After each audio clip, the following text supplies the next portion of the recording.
Hello students, welcome to our today's video on numerical on inward radial flow reaction turbine. So the numerical is an inward flow reaction turbine has external and internal diameters at 0.9 and 0.45 meter respectively. The turbine is running at 200 rpm and width of the turbine at inlet is 200 mm. The velocity of flow through the runner is constant and is equal to 1.8 meter per second. The guide blades make an angle of 10 degree to the tangent of the wheel and the discharge at the outlet of the turbine is radial. Draw the inlet and outer velocity triangle and determine the first, the absolute velocity of water at the inlet of the runner. Second, the velocity of whirl at the inlet. Third, the relative velocity at inlet. Fourth, the runner blade angles. Fifth, width of the runner at outlet. Sixth, mass of the water flowing through the runner per second. 7. Head at the inlet of the turbine. And 8. The power developed and hydraulic efficiency of the turbine. So these much terms we need to find out. So firstly we will state what is given in the problem. So what is given in the problem? The external and internal diameter. The first thing given is the external diameter and internal diameter 0.9 and 0.45 meter respectively. The speed of the turbine, the speed at which it is running, it is 200 rpm. The next thing given is the width of the turbine. Width of the turbine at inlet. Width of the turbine at inlet is B1 and width of the turbine at outlet is B2. So width at the inlet is given, it is 200 mm. The next thing is given, the velocity of flow through the runner is constant. Velocity of flow is represented by Vf. So velocity of flow at the inlet is Vf1 and the velocity of flow at the outlet is Vf2, and these two are equal and their value is also equal to, it is 1.8 meter per second. So Vf1 is equal to Vf2 is equal to 1.8 meter per second. It is also given. The guide blade angle makes an angle of 10 degree to the tangent of the wheel. So guide blade angle is represented as alpha. It is 10 degree and alpha is the angle between this jet velocity to the tangential velocity at the inlet. And the discharge at the outlet of the turbine is radial. The discharge at the outlet of the turbine is radial means the angle beta, which is equal to 90 degree. Angle beta, it is the angle between the velocity of the jet or the direction of the jet to the tangential velocity at the outlet. So this angle beta is 90 degree. We will firstly draw the inlet and outlet velocity triangles. The inlet velocity triangle, as a general notation, we know that the inlet velocity triangle, there is a one main jet velocity direction, then there is a relative velocity at the inlet, then there is a velocity of flow at the inlet, then there is a tangential velocity at the inlet, and then is the velocity of whirl at the inlet. So velocity of whirl and velocity of flow, these are the x and y components of this v1 respectively. Relative velocity, it is a difference between this v1 and this u1. So difference between these two is represented as relative velocities. The relative velocity makes an angle theta with the tangential velocity, and this direction of the jet makes an angle alpha with the tangential velocity. So this is the velocity triangle at the inlet.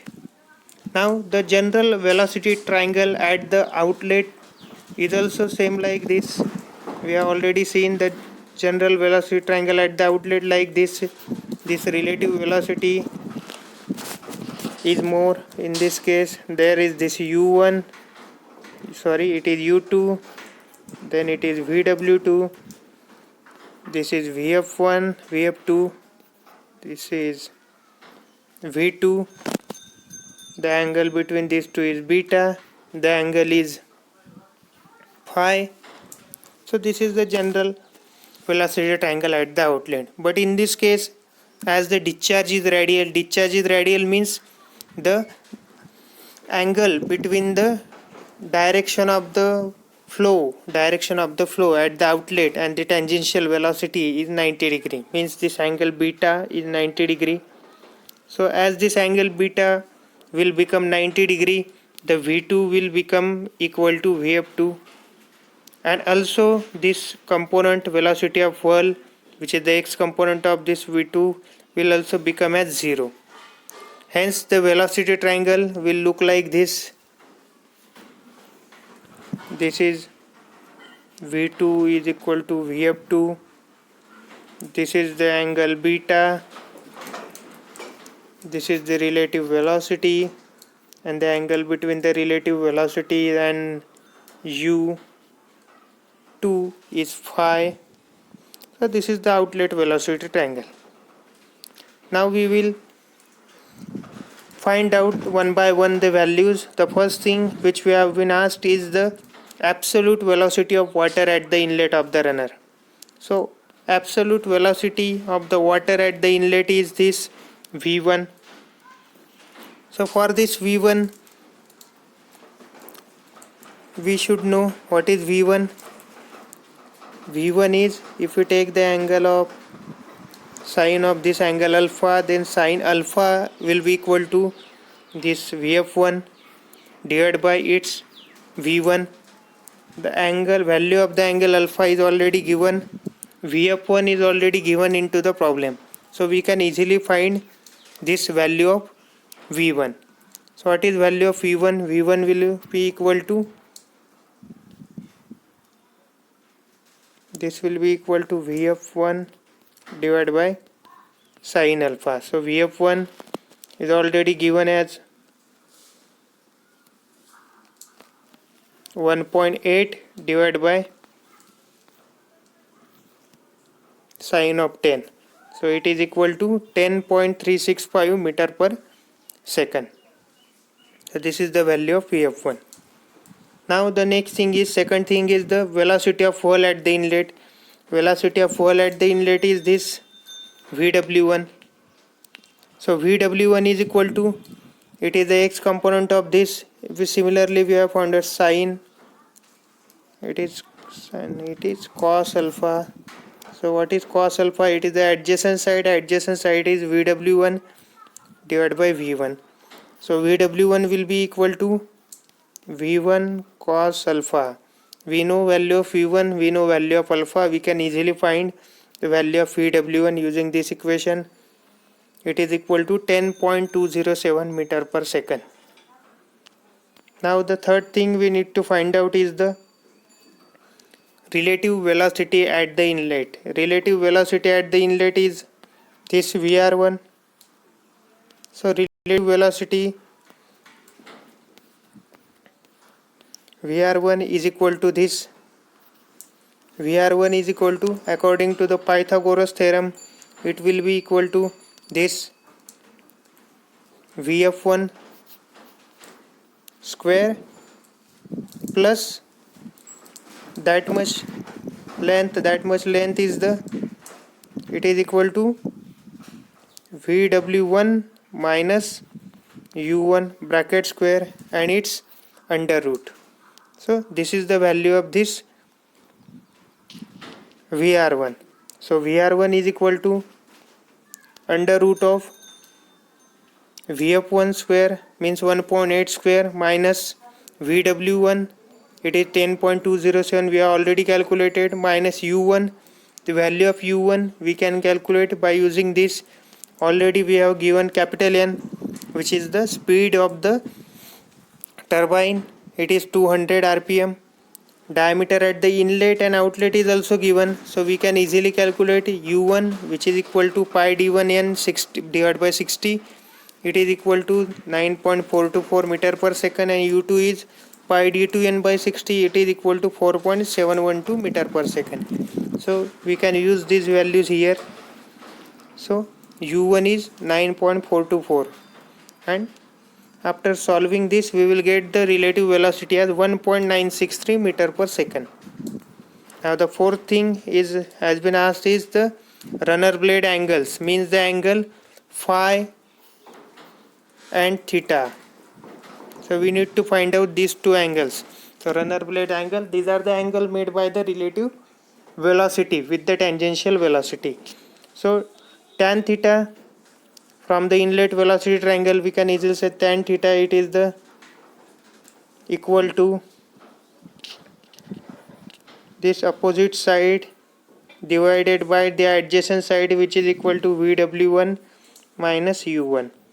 So using this expression we can find out theta. Vf1 we already know, Vw1 we have found out value, U1 we already know. So just put these values. After putting these values and taking the inverse of this tan theta, we will get the angle theta is equal to 66.48 degree, or in minute it can be written as 66 degree 29 minute. The similar thing is applied to the outlet velocity triangle, where tan phi is equal to Vf2 divided by U2. Here tan phi is equal to side of this tan phi, which is equal to this Vf2, and the adjacent side is U2. So we know the value of Vf2. Vf2 is equal to Vf1, which is equal to 1.8, and U2 we have already calculated, so we can easily find out value of phi, which is equal to 20.9 degree or 20 degree 54.4 minute. The next thing we need to find out is the width of the runner at the outlet. Width of the runner at the outlet is B2. We know that pi d1 b1 vf1 means the discharge at the inlet is equal to discharge at the outlet is equal to pi d2 b2 vf2. So after cancelling this pi and vf1 and vf2, as vf1 and vf2 are equal, we will get d1 b1 is equal to d2 b2. So to calculate b2, we should know the value of d1, b1 and d2. d1 and d2 are already given, and the value of b1 it is also given in the problem. So we can easily calculate the value of b2, which is equal to 0.4 meter, or we can say it is equal to 400 mm. The next thing we need to find is the mass of the water through the runner. So the mass of the water through the runner is equal to rho multiplied by q. So Q is the discharge. So how to find discharge? Discharge can be calculated by using this formula. Q is equal to pi d1 b1 vf1, or Q is equal to pi d2 b2 vf2. So by using any of these we can calculate the discharge, which is equal to 1.0178 meter cube per second. If you multiply it by density, so density in this case, density, the fluid is water, its density is 1000. So the mass of water flowing through the runner per second is equal to 1017.8 kg per second. Now the next thing we need to find out is the head over the turbine. You have already seen this equation. Head minus velocity head at the outlet, it is v2 square upon 2g, means the whatever the velocity head it is discharged to the tail race, it is equal to v2 square upon 2g is equal to actual work done, means the net head available at the inlet minus the energy discharged to the tail race at the outlet. Their subtraction is equal to the actual work done. In case if there is no loss of head due in the turbine. So this equation is applicable only for if there is no loss of head during the turbine. So in this case we know that the VW2 is 0, as the beta is 90 degree, means the flow is discharge is radial at the outlet, hence VW2 is 0. Hence this equation will get simplified as 1 upon g VW1 U1. So if we need to calculate this h, then we will take this term v2 square upon 2g to the right hand side and put all these values. We know VW1, we know U1, we know V2, and we know value of small g. Hence after substituting all these values we will get the head as 9.97 meter and the Next thing we need to calculate is the power developed. So we know that power is the work done per second on the runner divided by 1000. So work done per second is equal to rho q, or we can say that it is rho a1 v1. So a1 v1 is the q, hence it is rho q multiplied by vw1 u1. So this is true for when the discharge is radial. If the discharge is not radial, then we should include the term vw2 u2. Okay, so in this case we know the value of vw1, we know value of u1, we know value of q. Just put those values, we will get is as 97.9 kilowatt. And the final thing we need to calculate is the hydraulic efficiency. We have calculated this formula as hydraulic efficiency in case of the radial flow discharge turbines is vw1 u1 divided by gh, small g capital H, where H is head. So we know all these values vw1 u1 and capital H. So efficiency can be found out as 0.9834, or in the percentage it can be stated as 98.34%. So by this way we can calculate all these values. So the basic and most important thing to solve any problem on this turbine, either it is Pelton turbine, Francis turbine or Kaplan turbine, it is the velocity triangles. If you can draw the velocity triangles rightly, then it is just the calculation after that. Thank you.